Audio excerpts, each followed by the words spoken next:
искаженное представление. Почему чушь? Потому что это чушь. Страна, значит, нищих, которые все бегут.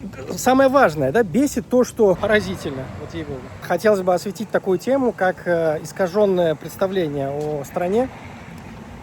Ни в коем случае, конечно, не хочу сказать, что Мексика это лучшая страна на земле, там, или что-то в этом роде, но сегодня вот случайно наткнулся на один рилс, в котором некая госпожа, живущая в США, показывает, значит, бедных мексиканцев, которые там лезут через колючую проволоку за лучшей жизнью.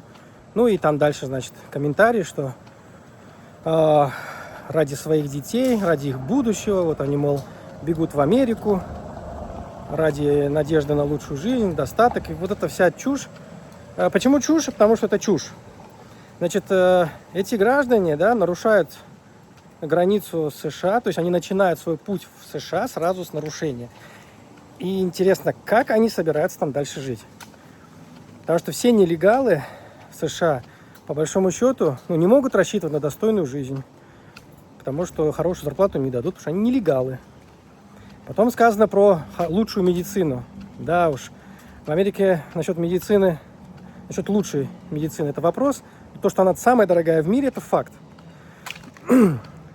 Законы, которые там работают. Ну, сейчас уже, знаете, можно с этим уже начать спорить, потому что там творится, не понимаю, я, честно, комментировать, конечно, обширно не буду, но не думаю, что это работающие законы. Вот. Поэтому у всех в представлении есть, что вот Мексика это вот страна, значит, нищих, которые все бегут поголовно через границу в США. И да, и нет, потому что если вы выросли в бедном районе, в бедном регионе, точнее сказать, в бедном штате Мексики, то, скорее всего, да, вам, наверное, нужно будет перемещаться. Но только вообще-то вы можете перемещаться и внутри Мексики, в более хороший штат. Во-вторых, да, Мексика это не сказать, что место для того, чтобы ехать на заработки. Если у вас нет каких-то уникальных, значит, скиллов, да, то есть образования какого-то, каких-то, как называется скиллы-то, господи? Навыки. Если у вас нету навыков каких-то вот таких уникальных, нужных, за которые готовы заплатить много денег, то если вы разнорабочий, ну да, Мексика это не место для гастарбайтеров, для рабочих рук. Здесь их своих полно. Вот. Если вы умеете зарабатывать, если у вас есть какой-то доход пассивный, если вы айтишник, если вы умеете, я не знаю, там что-то уникальное создавать, то это место для вас. Если вы бизнес хотите делать, тоже место, потому что для бизнеса здесь возможностей куча. А так, да, почему-то кажется людям, говоришь, вот в Мексику можно поехать. Они думают, что вот если это разнорабочий или там водитель трака, что все, вот ты в Мексику сейчас поедешь. Нет, никто об этом и не говорит. Но и страной третьего мира Мексику тоже не назвать. Это все-таки 13-я экономика мира, 2,8 триллиона долларов ВВП, 8 или 9 автомобильных заводов и далее по списку. То есть вполне себе. Вот. И в то же время, да, есть люди, которые бегут в США, а есть люди, которые из США сюда едут. Здесь полно людей, которые работают, живут из Канады и из США, которых достала эта жизнь, как в белка в колесе, когда ты работаешь просто на то, чтобы счета оплатить. Поэтому это такое, знаете, все инсинуации, да, это все манипуляция фактами и попытка сыграть на ваших эмоциях, да. Конечно же, вы будете лайкать и пересылать рилс, в котором бедная мать с ребенком под колючей проволокой пытается прорваться в лучшую жизнь в Америку. А этой матери никто не сказал, что, например, есть штат Квинтана-Роо на побережье Карибского моря, где минимальная зарплата $800. Этого уже достаточно, чтобы прокормить своего ребенка и чтобы, как-то жить. Никто ей не сказал об этом, что кроме штатов, в которые она побежит сейчас, а ее сын будет в какой-нибудь этнической банде потом в США, никто ей не сказал об этом. Конечно, не сказал. В этом-то и проблема. Она просто не знает о том, что есть что-то внутри даже страны. Какой-то знакомый друг маминой подруги сказал, что вот, типа, перебегай, все будет хорошо. Ну вот она и побежала. Вся проблема людей в недостатке информации. Поэтому, прежде чем какие-то решения в своей жизни принимать, нужно сначала обширно изучать эту тему, максимально подробно. И тогда уже принимать какие-то взвешенные, осознанные решения. А когда вы насмотрелись одного блогера из одной страны, да, то да, велика вероятность, что вы попадете в просак. Как как в свое время, да, там мы в Канаду хотели поехать, слава богу, не поехали, да, потому что все изучили со всех сторон.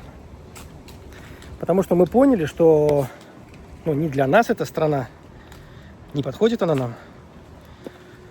Вот. Или есть какие-то фанаты, да, есть люди, фанаты США. Да им никогда ты не объяснишь, что они готовы мириться с любыми минусами. Вот я, например, не готов. Если в какой-то стране есть достаточно недостатков, да, достаточные минусы, которые уже мешают мне жить, я оттуда уезжаю, и все просто. Не буду ничего терпеть. Зачем мне это надо? Это касается любой, причем, страны. Потому что, в моем понимании, нет никаких самых лучших стран или рая на земле. Есть страны, которые подходят именно вам. Вам нужно взвесить все за и против и принять решение.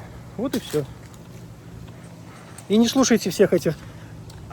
Самое важное, да, бесит то, что люди, которые никогда в жизни не были здесь, они с такой уверенностью обсуждают, какая же плохая там Мексика, или плохой Дубай, или плохая Аргентина, или плохая Россия, не знаю, любая страна, или наоборот хорошая. Да вы ж там не были, какого хрена вы можете об этом знать? Просто, сначала съедьте туда, поживите, не туристами, а именно поживите, как мы вот в Аргентине, мы пожили, и мы можем сказать, что это за страна. Стоит туда ехать или нет? Спойлер, не стоит.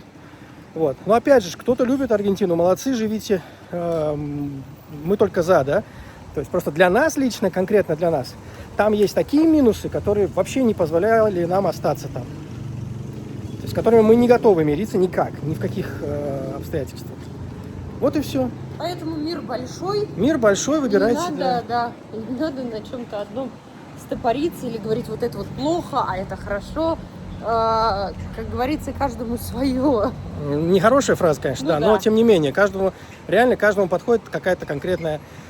Обратите внимание, нам не понравилась Аргентина по некоторым моментам, но мы ее не хаем и не обсираем. Мы не говорим, что там такая-сякая страна, да, оттуда бежать надо. Нет, ни в коем случае. Охрененные люди, аргентинцы, сами по себе, вообще не конфликтные, ни разу мы ничего от них негативного не услышали, но они шумные, поэтому мы уехали. Мы не можем жить, когда по ночам играет музыка, и это нормально. Вот. Но это не значит, что все, аргентинцы плохие. Нет, это, наверное, единственные пока что в моей жизни люди, где я прожил 3 месяца, то есть не пару недель, да, а вот именно долгое время. И у меня не было ни одного намека на конфликт даже. То есть я вообще человек не конфликтный, но обычно люди, знаете, достанут вас, если, всегда найдется тот, кто вас прицепит, зацепит, достанет. Нет, от них никакого не было, и с моей стороны, естественно, тоже ничего такого не было. Вот, поэтому... Но я могу, короче говоря, что-то сказать про Аргентину, но я ничего такого плохого и не говорю, потому что и нечего говорить. А люди, которые не жили в Аргентине, могут либо ее хвалить, либо ее хаять. Которые не были в Мексике, начинают что-то про Мексику говорить. Хвалят Штаты, в которых сами никогда не были. Поразительно, вот ей-богу. Вот такой спич у меня получился эмоциональный. Мы, кстати, сейчас уже вышли на центральную дорогу.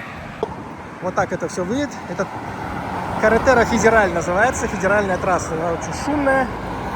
Вот, мы уже вышли за пределы нашего поселка. Вот. Ну, нам ничего не остается, кроме как пройти по дороге в ту сторону. Там у нас Плая, а там у нас Канкун. Пойдем в сторону Плая и зайдем к себе обратно.